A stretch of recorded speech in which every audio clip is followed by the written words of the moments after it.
Nah, sebelum tidak wajib untuk semua produk, hanya produk yang mencantumkan klaim, produk-produk untuk target konsumen tertentu seperti produk bayi, ibu hamil, balita dan sebagainya itu sebelumnya wajib. Tapi saat ini semua wajib, tapi tentunya mungkin Bapak Ibu, kok wajib, kok masih ada yang belum? Nah, tentunya kita memberikan masa penyesuaian.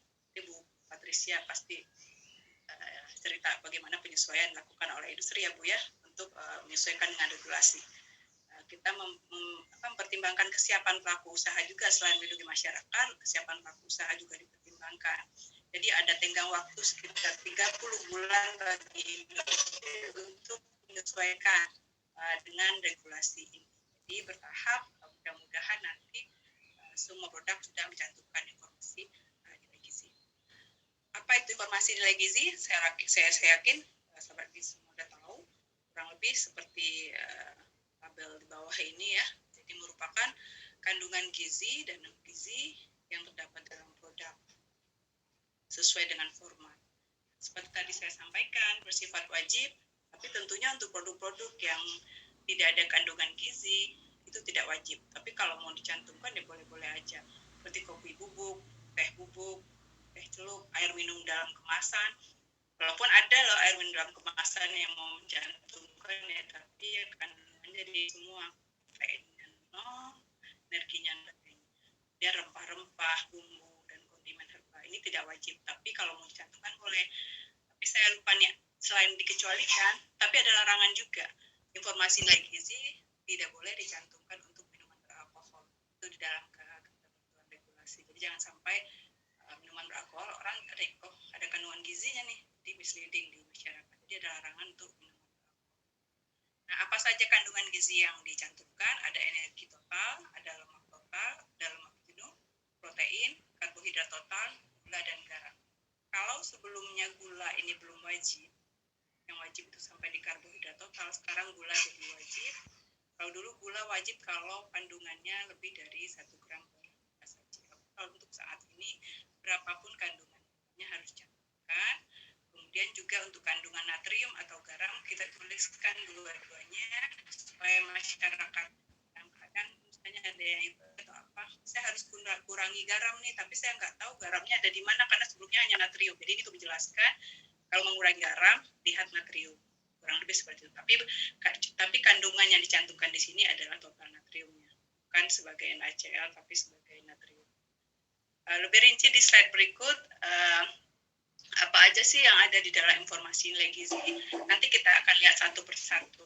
Selain jenis-jenis zat gizinya, yang perlu kita lihat yang pertama adalah takaran saji. Nanti dilihat takaran saji, di slide berikut akan saya jelaskan satu-satu. Kemudian di sini ada energi total per saji. Kemudian di sini ada zat gizi per saji. Kemudian yang kelima ada persentase AKG yang menunjukkan pemenuhannya. Nanti dijelaskan satu persatu. Kemudian ini ada catatan kaki. Yuk kita lihat satu persatu. Sekarang takaran saji. Takaran saji itu merupakan jumlah pangan yang wajar untuk 1 kali konsumsi. Jadi kalau misalnya ini produk kebetulan 250 ml, takaran sajinya kurang lebih mungkin minuman ya. Minuman, jadi kurang lebih ukurannya seperti 1 gelas. Jadi ini 250 ml. Jadi mengkonsumsi 250 ml. Jadi dilihat kalau misalnya mau beli, dilihat di sini 2 sajian per kemasan, berarti ukuran kemasannya 500 ml. Jadi kalau misalnya ingin 1 kali konsumsi, cari yang misalnya 1 sajian kemasan. Jadi tergantung dari jadi kandungan gizi di sini bukan berarti per kemasan ya, jadi per sajian. Jadi dilihat di sini kadang-kadang di masyarakat masih menganggap informasi nilai gizi per kemasan, tapi ini adalah per sajian. Misalnya di dalam satu susu cair misalnya yang 1 liter, kalau takaran saji 250 berarti ada 4 sajian dalam satu kemasan. Sementara takaran sajinya adalah untuk 250 ml. Kandungan gizinya untuk 250 ml. Nah, kita lihat sekarang untuk energi total. Energi total di sini adalah 120 kakal. Artinya mengonsumsi 250 ml atau 1 saji. Misalnya ini maka terpenuhi kalorinya 120 kakak, kurang lebih seperti itu. Tapi kalau ini produk kan 2 sajian per kemasan, berarti kalau 1 kemasan dihabiskan sendirian, ada lagi haus banget, maka kalorinya menjadi 2 kali 120 kakak, yaitu 240 kakak. Jadi kurang lebih untuk catatan kami jelaskan. Kita tahu kebutuhan sehari 2150 ya. Jadi kalau untuk orang dewasa normal ya, kalau misalnya tentunya kalau yang diet atau misalnya yang beraktivitas, yang olahragawan, tentunya kebutuhannya akan beda.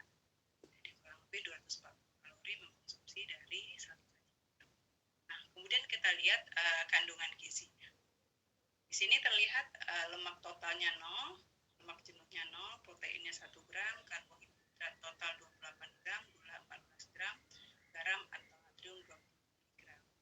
Ini menunjukkan berapa gram. Jadi kalau ingin membandingkan, misalnya beli produk, ingin dibandingkan, jangan lupa membandingkannya, lihat takaran sajinya, bandingkannya apple dengan apple. Jangan kemudian dibandingkan ini takaran sajinya 250, ada takaran saji yang lebih kecil dan sebagainya, karena takaran saji sih memang kita atur, tapi dalam bentuk range, misalnya untuk minuman itu sekitar 200 sampai 300. Jadi jangan lupa ketika membandingkan, dikira misalnya wah ini natriumnya lebih kecil, tapi lihat dulu takaran sajinya sama atau enggak.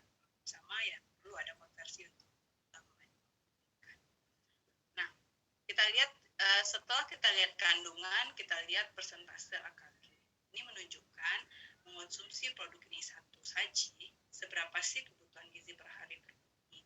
Di sini terlihat ketika mengonsumsi satu saji atau 250 ml, lemaknya 0%, masih bisa dapat lemak kalau masih makan rendang, masih ingin makan susu atau dan sebagainya.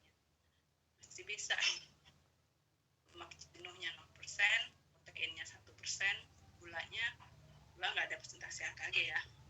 Gula tentunya lihat ke karbohidrat, tapi ada tuh pesan GGL, gula sekitar 50 gram sehari. Jadi 14 gramnya udah dari sini, habis itu minum teh manis lagi, oke, gulanya berapa sendok? Jangan-jangan udah terpenuhi gula sehari sekitar 10% ya dari total kalori.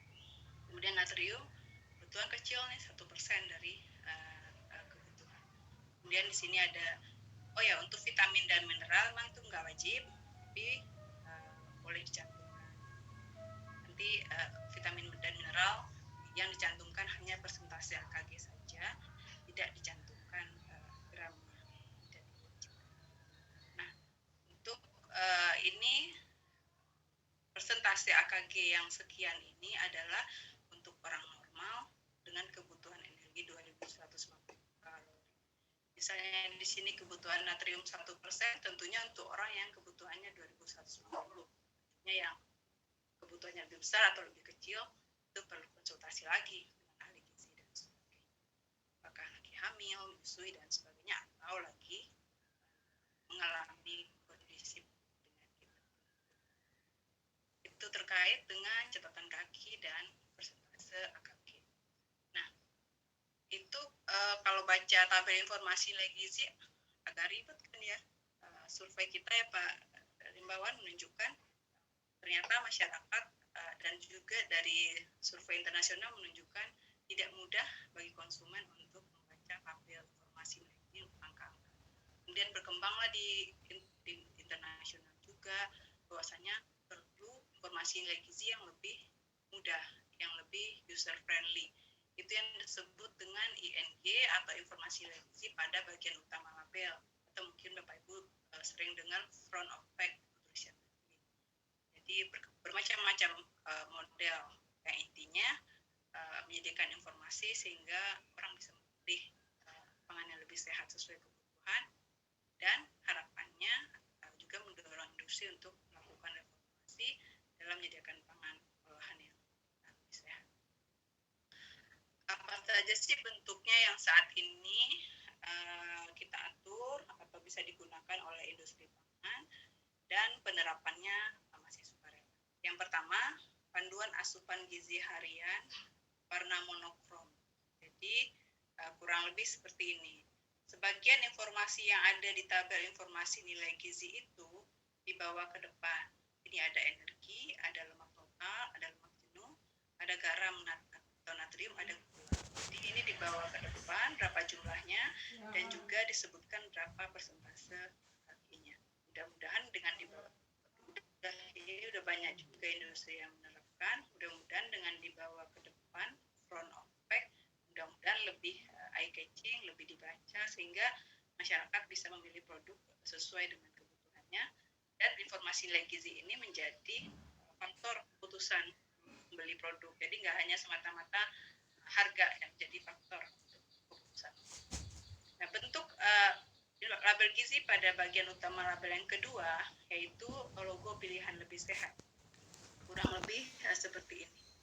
Logo pilihan lebih sehat, tapi jangan lupa ada informasi yang mengikutinya, yaitu dibandingkan produk sejenis jika dikonsumsi dalam jumlah yang wajar. Oh, ini tadi sudah saya jelaskan. Nah, untuk logo